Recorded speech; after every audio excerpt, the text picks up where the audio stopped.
네, 오늘 말씀 보시겠습니다. 오늘 우리에게 주신 하나님의 말씀은 마태복음 24장 14절 말씀입니다. 마태복음 24장 14절 신약 성경 41페이지에 있습니다. 41페이지 마태복음 24장 14절 말씀, 오늘 한 절 말씀이니까 한 목소리를 읽도록 하겠습니다. 우리가 함께 하나님의 말씀을 봉독할 때 살아계신 하나님의 음성을 들으시기 바랍니다. 이 천국 복음이 모든 민족에게 증언되기 위하여 온 세상에 전파되리니 그제야 끝이 오리라. 아멘. 네, 그럼 우리 선교사님 페루에서 어떤 사역을 하시는지 김병균, 김복향 선교사님이 사역하시는 그 내용을 예전에 한국에서 1시간 정도 되는 다큐멘터리가 있었는데요, 그걸 좀 편집한 10분 정도 되는 영상 함께 보도록 하겠습니다.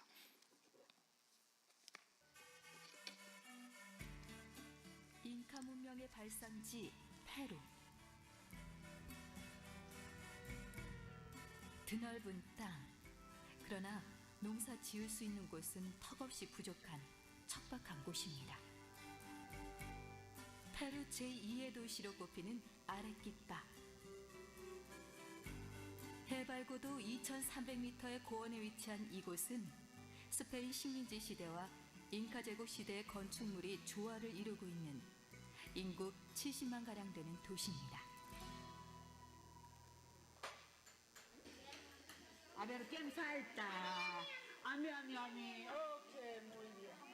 Uy, dos bolas. Ese carne.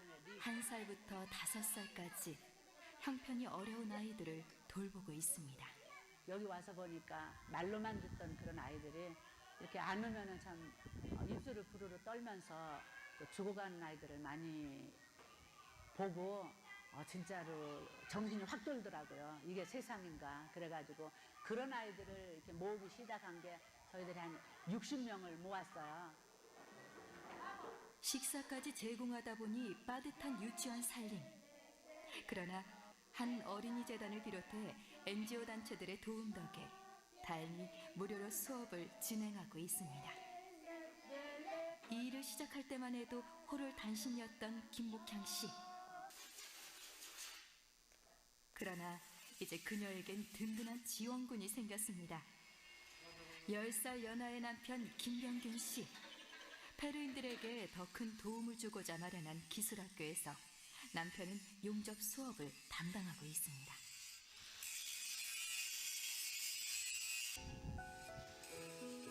혼자가 아닌 둘이 함께하기에 작은 유치원이 기술학교로 이어질 수 있었습니다. 자신들이 돌보던 아이들이 어른이 되어도 취직을 하거나 일할 자리가 마땅치 않은 페루의 현실. 그래서 컴퓨터, 재봉, 미용, 용접에 이르기까지 사회에서 필요한 기술들을 가르치게 된 겁니다.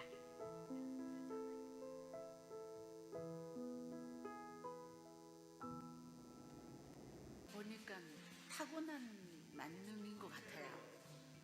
근데 본인도 그걸 제 발견을 여기 이제 봉사하러 와가지고 현장에 오니까 필요한 것들을 내가 할 수 있다고는 자신감으로 해내니까 다 되더래요. 쉼없이 달려 도착한 작은 마을 깔라푸아. 고산지대 페루에서도 가장 높은 곳에 위치한 지역입니다.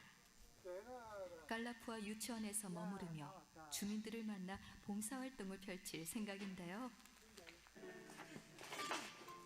사정이 이렇다 보니 머리 한번 자르기도 쉽지 않은 주민들. 주변에 미용실도 없거니와 그나마 수킬로미터를 걸어 장에 나가야 가능한 일입니다. 오늘 주민들의 일일 미용사로 김복향 씨가 나섰습니다. 우리가 기술학교를 하니까 제일 먼저 기술학교에서 봉사할 한국의 봉사단이 왔었어요. 정말 인류 미용사가. 그래갖고 인류 미용사가 한 8개월 봉사하고 갔거든요. 그때 배웠어요.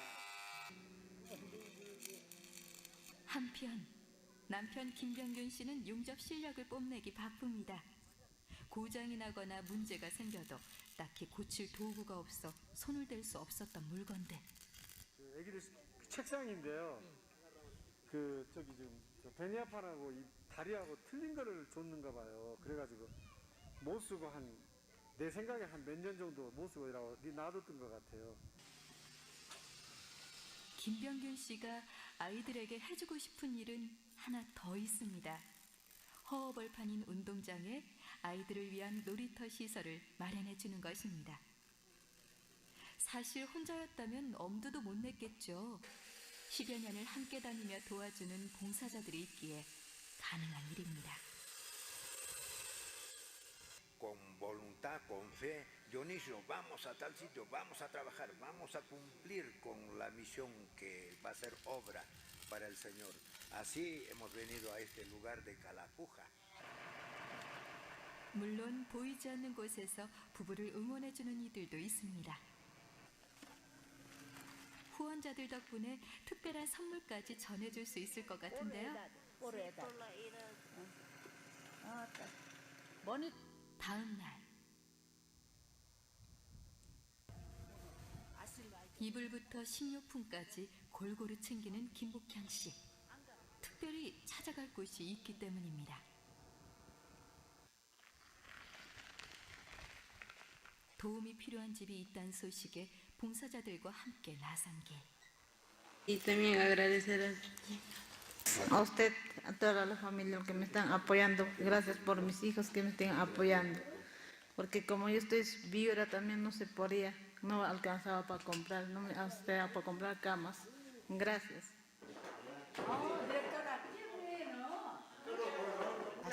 ¿Qué tienen que decir? ¿Qué tienen que decir? Pasando.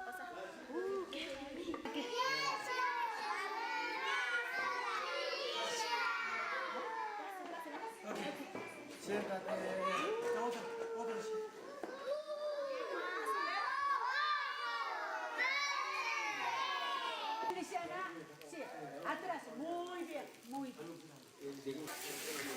Hola. Muy bien.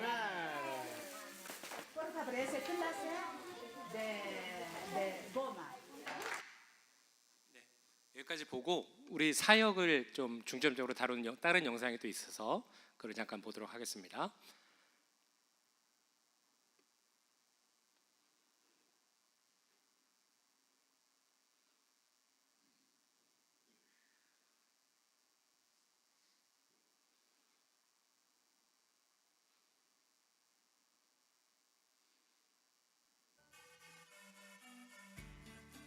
잉카 문명의 발상지 페루. 공격이었다.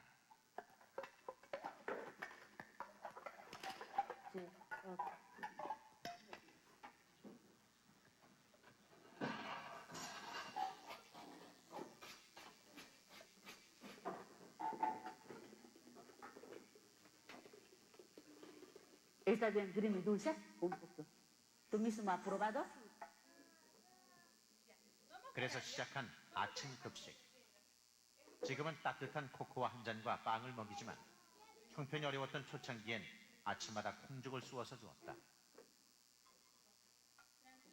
학교에 다니는 아이들도 동생들과 함께 타가수에 들러서 아침을 먹고 등교했다. 막일조차 일자리가 부족해 부부가 함께 벌어도 끼니를 잇기 어려운데 이 지역의 가정은 대개 결손 가정이어서 형편이 더욱 어려웠다. 여기도 거의 한 80%가 그러니까 마들의 솔테라라고 해가지고요. 아버지가 없이 이렇게 태어나고 또 아버지시 태어나도 아버지가 버리고 간 그런 그 아이들을 어머니들이 이렇게 돌보고 있는데 이제 나가서 이 아이들을 키우고 또 돌보기 위해서 돈을 벌어야 되거든요. 그러니까 생활전선에 뛰어 나가야 되는데 아이들을 돌볼 사람이 없어요. 그래서 그런 아이들을 이제 모아가지고 여기서 함께 돌봐주면서 그 어머니들이 마음 놓고 나가서 무슨 일이든지 할 수 있도록 일할 수 있게 하고. 어린이들은 타가수에서 점심까지 먹고 데리러 온 부모와 함께 집으로 간다. 부모가 일 때문에 데리러 오지 못하는 경우엔 학교에 다니는 위의 아이들이 돌아와 있을 시간에 맞춰 교사가 집에 데려다 준다. 살기에 바쁜 부모들을 세심하게 돕는 것이다.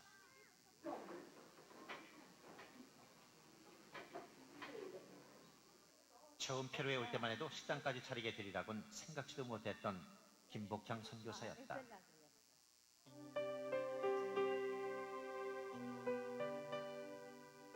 그저 성경 말씀만 잘 가르치면 된다고 생각했다. 신학을 전공한 김복향 선교사. 공부가 좋아서 결혼도 마다한 채 마흔이 가깝도록 공부만 했던 그녀는 스페인어로 신학을 할 만큼 남미 선교를 위해 준비해 왔었다.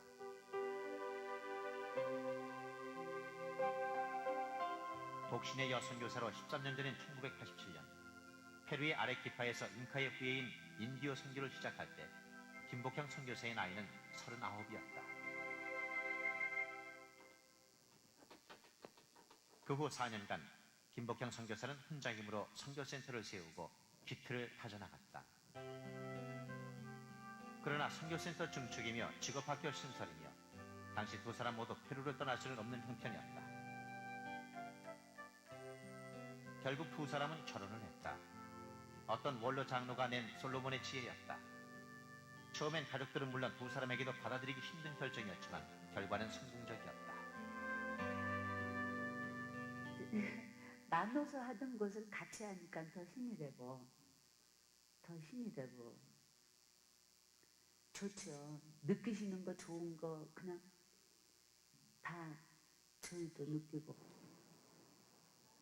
두 사람의 선교 사역은 날개를 단 듯 업그레이드가 됐다. 선교센터 안에서만 머물던 일들을 밖으로 확장시킬 수 있었고 더욱 여러 가지 방법으로 잉카의 후예인 인디오들을 도울 수 있게 된 것이다. 오늘은 아레키파의 대표적인 달동네와 협력경자 수용소를 방문하는 날.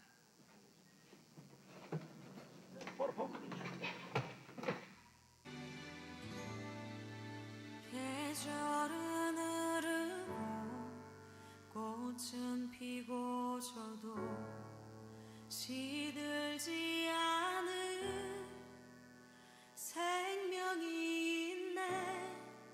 바랄 수 없었던 죄인인 나에게 생명의 주님 자신을 주셨네.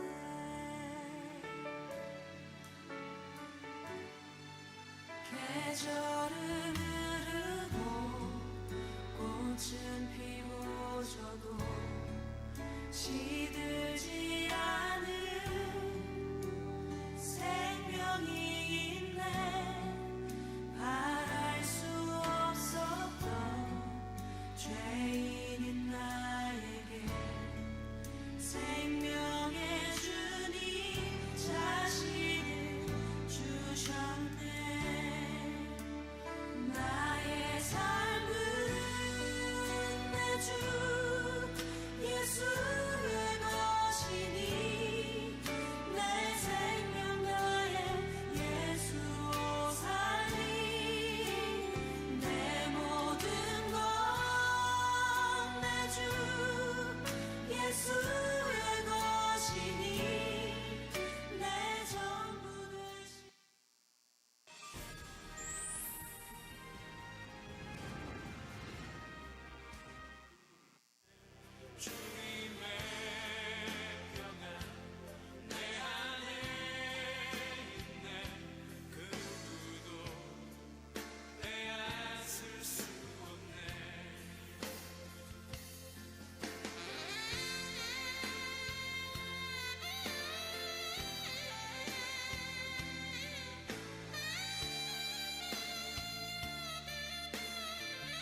우리 김복현 선교사님 네, 모시도록 하겠습니다.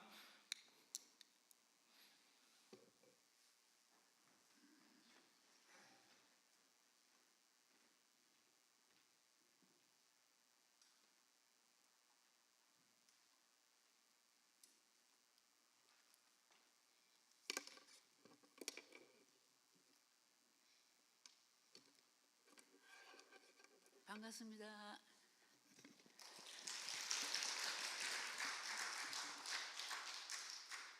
저 김복향이고요. 여자예요. 아니, 이건 제 남편인 김병균 선교사님이 나와서 이렇게 보고도 하고 말씀도 드려야 될 텐데 숫기가 없어요. 그리고 자기는 여기 쓰는 은사를 못 받아서 그런다고 이 귀한 자리를 그냥 저한테 양보하는데 저는 무지하게 부담이 돼요.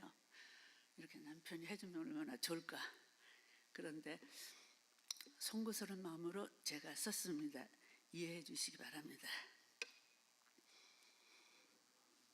물 잠깐 마셔도 되죠?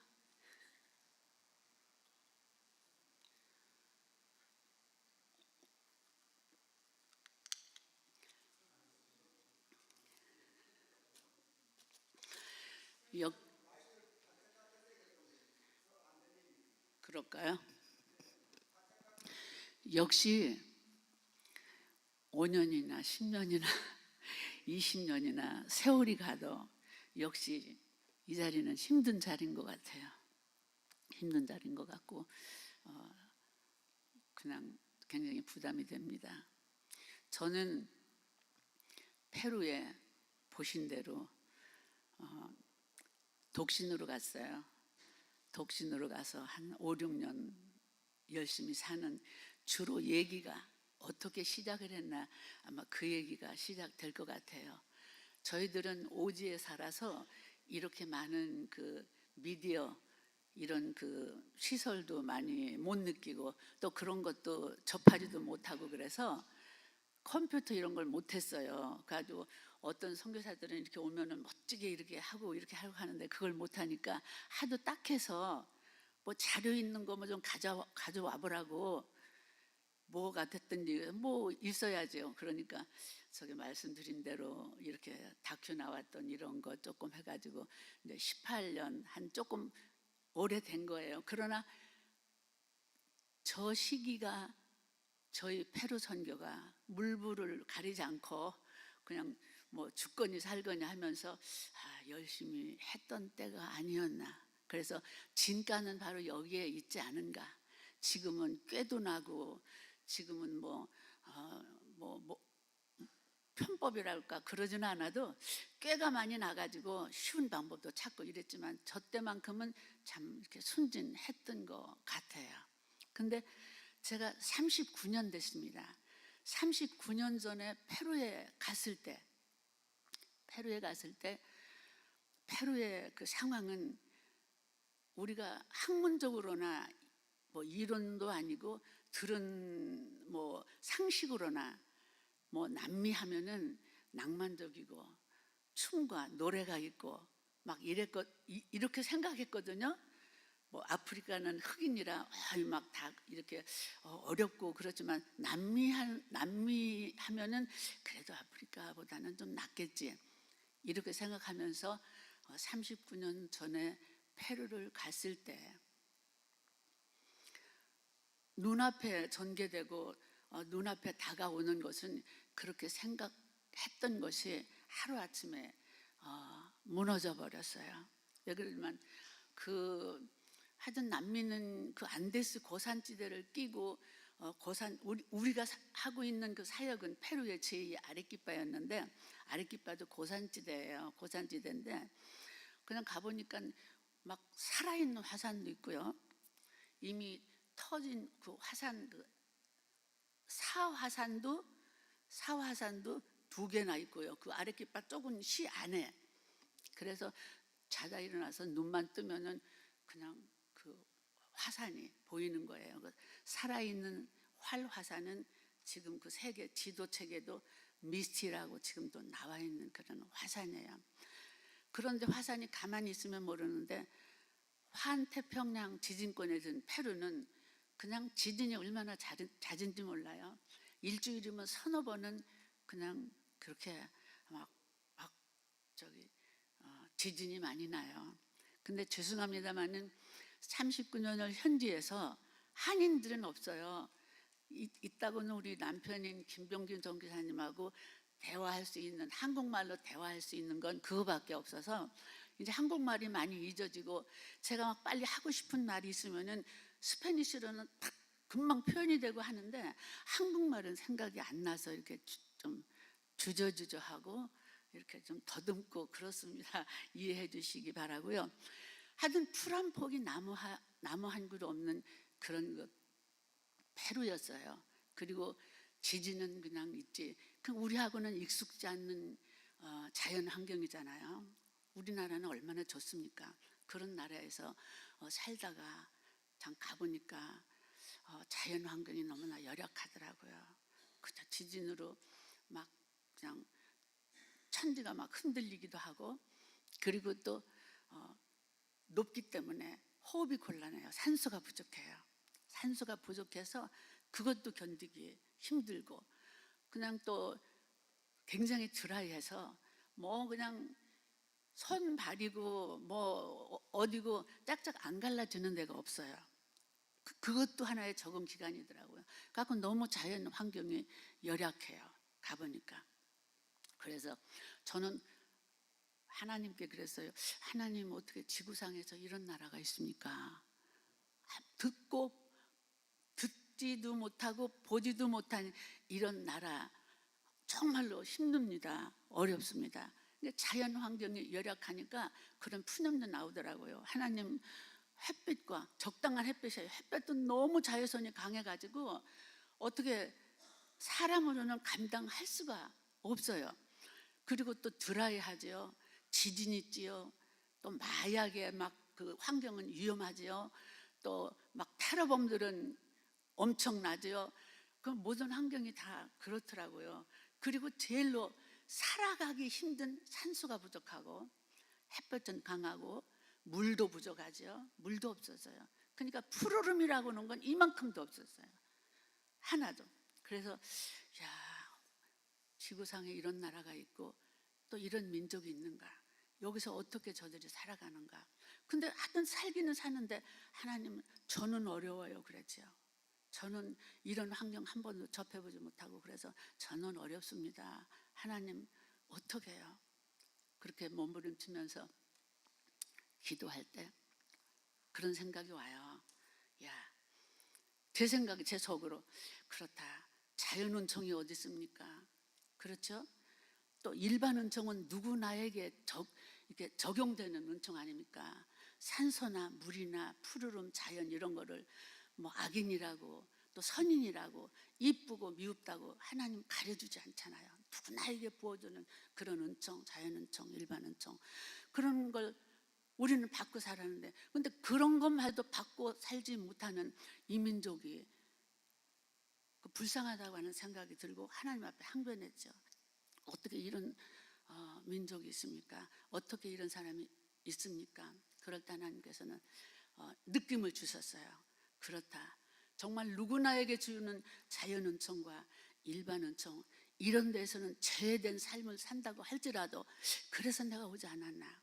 하나님의 특별 은총, 구속의 은총은 저들에게도 적용돼야 되지 않을까. 그래서 하나님께서 보내시지 않은가. 하나님, 그렇습니다. 그렇다면 견디겠습니다. 그랬죠. 그리고 그러면서 또 그냥 버티기도 하고, 그리고 저희가 갈 때 알란 가르시아 대통령이 대통령으로 있을 때 39년 전에 인플레이가 외채 파산 선고를 남미에서 처음으로 낸 나라가 페루예요. 그때 그 당시에 제가 갔거든요. 그러니까 인플레이가 하루에 6,000%, 8,000% 막 이렇게 하루에 올라가는 거예요. 그러니까 그때 굶어 죽는 아이들을 눈으로 목격했어요. 거리에 빵을 하나 사기 위해서 새벽부터 일어나서 그 빵집 앞에서 줄이 쭉 서면은 그 줄 서려고 새벽에 잠도 안 자고 밤새껏 줄 서는 그런 환경이 펼쳐지니까 겁도 나고 어떻게 암담해요. 그래서 저희가 정말 선교의 꿈을 갖고 그 공부 7년 동안 하고 선교훈련 특별히 3년 받고 막 이렇게 하면서 선교제는 이것도 필요하고 이것도 필요하고 이 기술도 필요하고 저 기술도 이런 전략도 필요하고 그래서 각가지 그런 선교의 전문적인 분야는 최대한으로 우리가 공부하고 초빙해서 듣기도 하고 준비해 갔거든요. 그래서 제가 자격증만 양봉 자격증도 땄죠. 침술 자격증도 땄죠. 다 선교제 써먹는다고 이거 갖고 가야 된다고.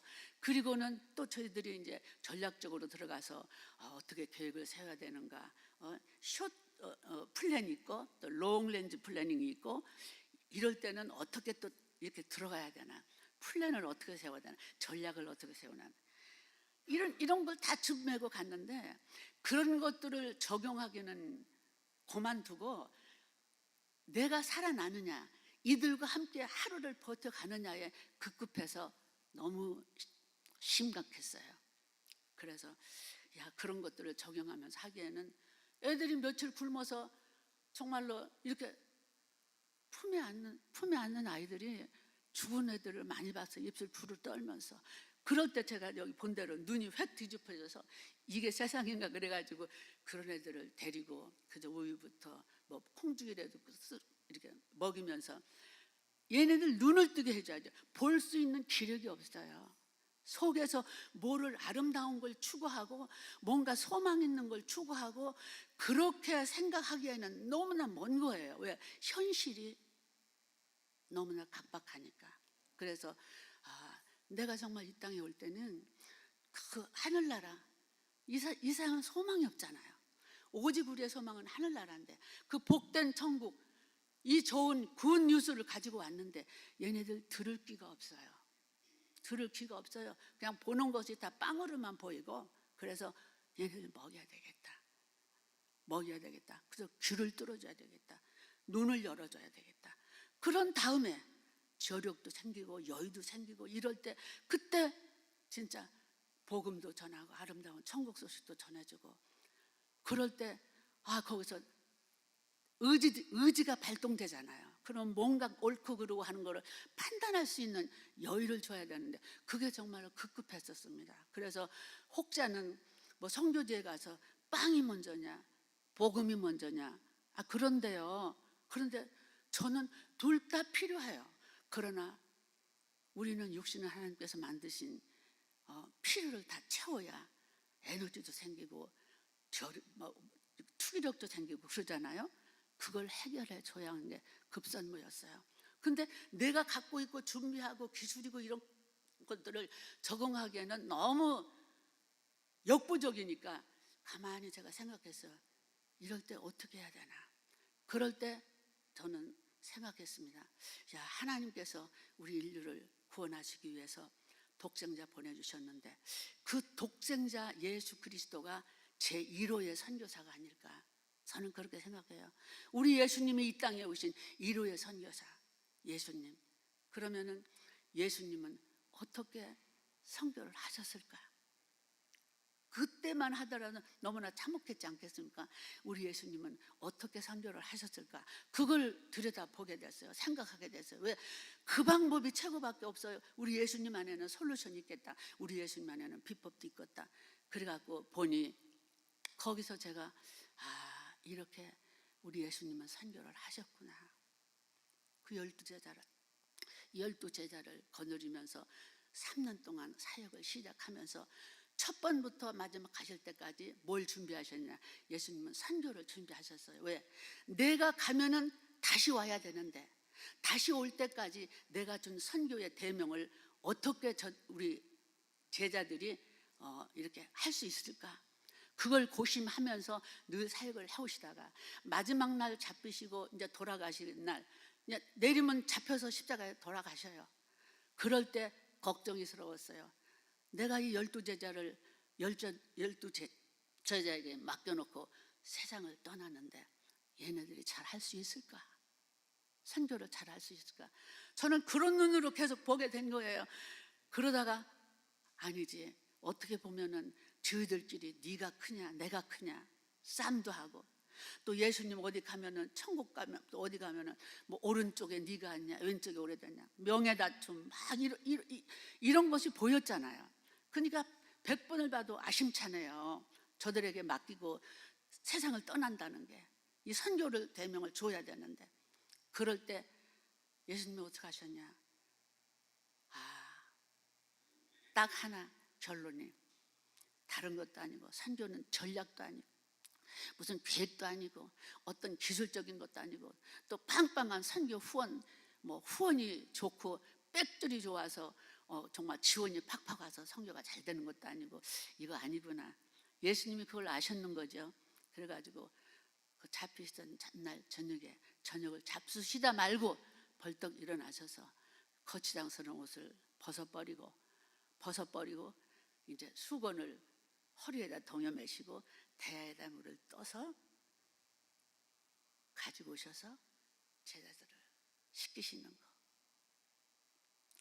그러면서 그리고 나서 이것도 아니고 저것도 아니야. 야, 저는 오늘 그 말씀을 보면서 지난 주일에 우리 목사님께서 설교 제목이 계명에 담긴 하나님의 마음 그렇게 쓰셨더라고요. 그렇게 이제 그걸로 설교하셨어요. 근데 제가 생각이 그럼 나는 뭘까? 그럼 새 계명에 담긴 예수님의 마음을 들여다봐야 되겠다. 그 생각이 났습니다.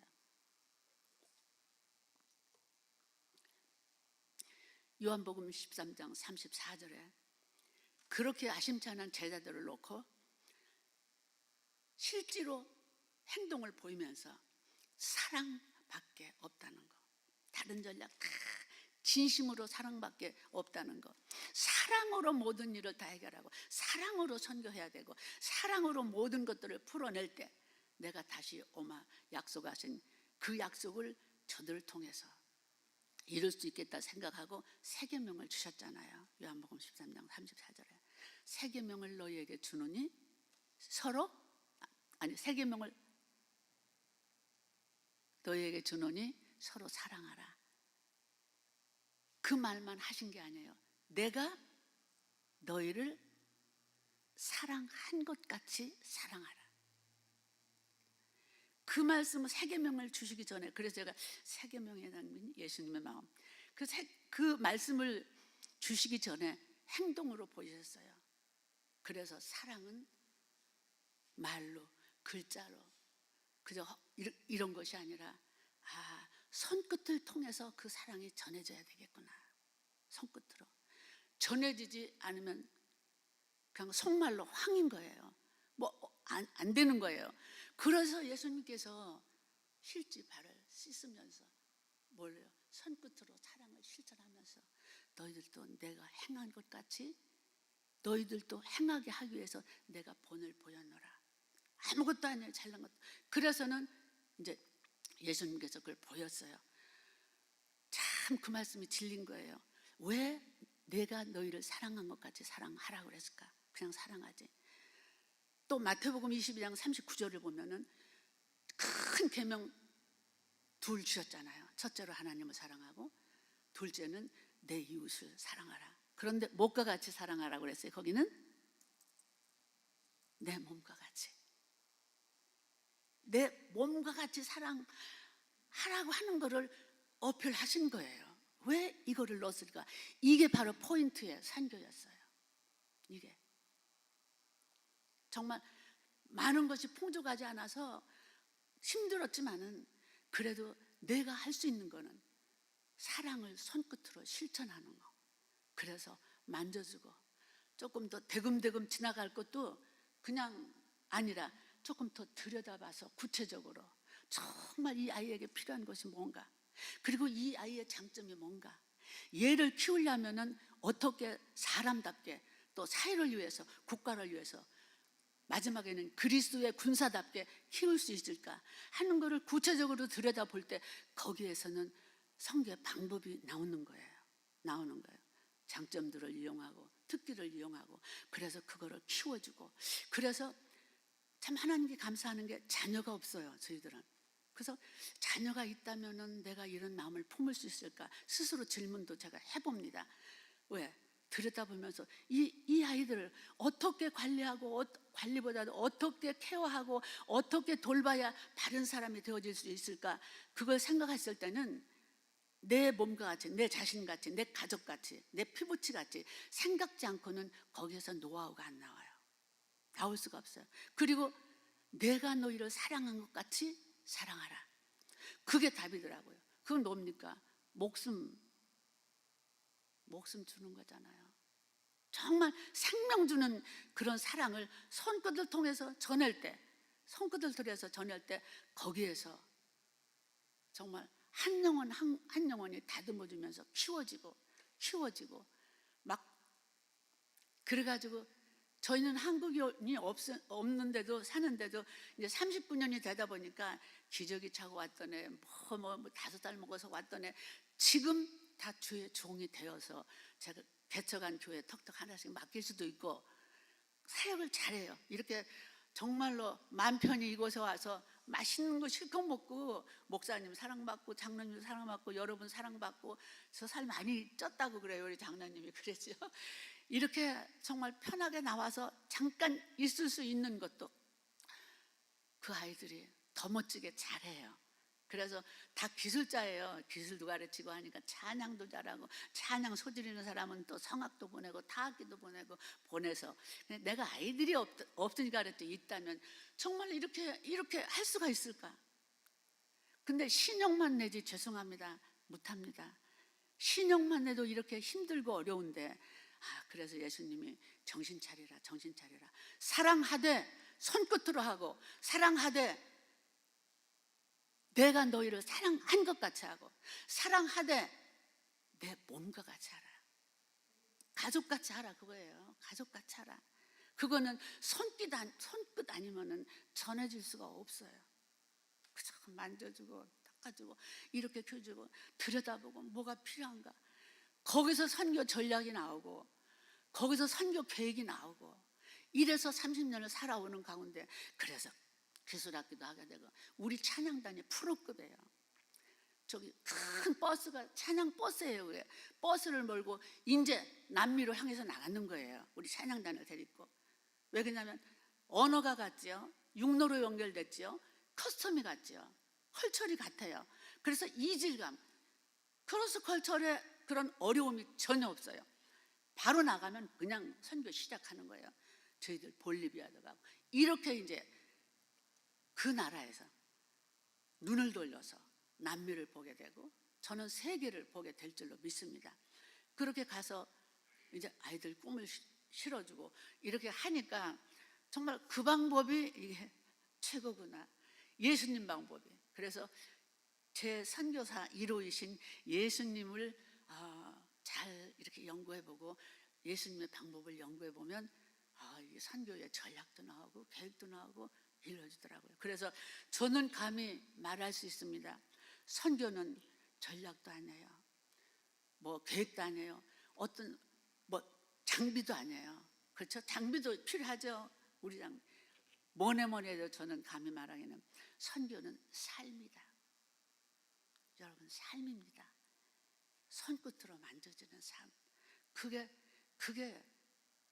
제일로 잘 먹히는 거예요. 그게 젤로 방법이에요. 베스트 웨이예요. 그래서 저는 선교는 삶이고 손끝으로 이루어진다. 그렇게 생각을 합니다. 그러나 많이 살지는 못했어도 그렇게 정말 살지는 못했어도 어쨌든 간에 오늘날 하나님께서 페루 선교를 축복해 주셔서 이제 나이가 들고 연륜이 가다 보니까 저희들은 다 이렇게 모든 게 뭐랄까 옛날 같지 않아요. 근데 마지막에 우리 남가주 임마누엘 교회를 통해서 또 이렇게 목사님을 통해서 이렇게 기도의 인연을 맺고 그저 적은 물질이라도 함께 호흡하면서 동역할 수 있다는 게 얼마나 감사한지 모릅니다. 마지막으로 오늘 본문인 마태복음 24장 14절. 이 천국 복음이 모든 민족에게 증거되기 위해서 온 세상에 전파되리니 그제야 끝이 오리라. 여러분,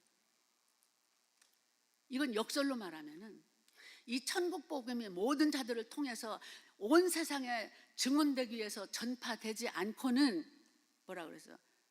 끝이 올 수 없어요. 예수님이 올 수 없어요. 끝이 오리라 하면 예수님 온다는 얘기 아닙니까? 우리의 소망이 뭡니까, 여러분? 오직 정말 우리 예수님, 다시 오실 예수님, 그 소망 하나 가지고 여러분 삶의 현장이 얼마나 힘드십니까? 알죠? 눈물과 고통과 갖가지 고민과 이렇게 많지만 어려운 가운데서도 건강에 문제가 있든 어떤 문제가 있든 어려운 가운데서도 하늘의 소망 우리는 하나 갖고 이렇게 견디며 참고 살아오고 있습니다. 이 세상 내가 손에 쥐고 가지고 내가 눈으로 볼 수 있는 건 여러분 잠깐이에요. 잠깐이에요. 안개 사라지듯이 금방 사라져요. 우리의 영원한 소망은 하늘에 있지 않습니까, 여러분? 그래서 여러분 참고 견디는데, 역설로 말하면은 이 온 세상에 이 복음이 전파되지 않고는 끝이 오리. 내가 너희들 빨리 가서 고통도 안아주고 슬픔도 같이 나누고 이렇게 해주고 싶어도 너희들이 사명을 감당하지 못하고 아직까지 너희들이 할 일이 있기 때문에 내가 기다리는 거야 하는 주님의 음성을 이 아침에 듣기 바랍니다. 우리가 그 일을 완수해야 되는데 그 일을 목사님만, 장로님만, 선교사가 하는 게 아니에요. 그 일을 위해서 여러분을 다 함께 부르셨어요. 여러분 다 함께 부르셨어요. 함께 하셔야 됩니다. 얼마나 자랑스럽습니까? 내가 그렇게 여러분 자신 한 사람 한 사람이 귀한 존재입니다. 하나님은 큰 기대를 하고 계세요. 하나님은 여러분을 향해서 얼마나 큰 기대를 가지고 있는지 몰라요. 이 소원을 빨리 이루어달라. 그러면서 이 꿈을 갖고 하나님의 비전을 품고 이 꿈을 갖고 여러분 살아가신다면 정말 여러분 삶이 달라지실 것입니다. 왜? 그 꿈을 이루시기 위해서 여러분 건강도 타치해 주시고 여러분 사업도 타치해 주시고 여러분의 모든 것들을 하나님께서 간섭해 주셔야 돼요. 왜? 저 속에 아름다운 꿈이 있는데 내 길을 예비하는 나의 사람인데 해줘야 되지. 여러분 저절로 오는 거예요. 저절로. 그렇잖아요. 그래서 이렇게 너희들이 사랑하고 내 계명을 지켜라. 그러면 너희가 내 제자인 줄을 알리라. 그랬어요. 예수님이 대신 선교를 해주신다는 얘기예요. 그렇게 살기만 하면 네 삶 속에서 너는 그리스도인이야. 아름다운 천국이 아름답게 조금도 부정 없이 의심 없이 저들의 마음 속같이 타치될 수 있는 것입니다. 그래서 그 비법을 나누는 게 오늘 저희들이 함께 나누어야 할 말이고 이 비법을 여러분 앞에 공개하는 것입니다. 두서없이 죄송합니다만은 또 기회 있으면은 이제 좋은 말씀 더 나누시기라고 들어주셔서 감사합니다. 감사합니다, 목사님.